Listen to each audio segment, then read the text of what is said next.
Hey guys, welcome to our channel, and in this video I'm going to show you how to save Instagram Reels to gallery.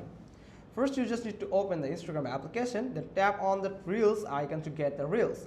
Now if you want to save that Reels to your gallery, then you just need to tap on this paper plane icon here.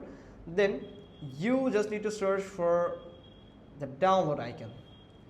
So here you can see there's no download icon right here. So some reels doesn't allow you to download them to your gallery, but here you can see this reels doesn't allow you to download it, but this is another specific reel that have this download button.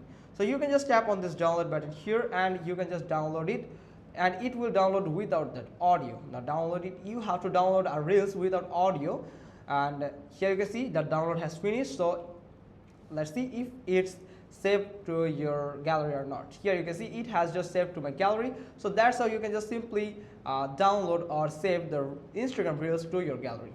Hope you got this. If so, then give it a thumbs up, leave a comment below, and thanks for watching. Till next time.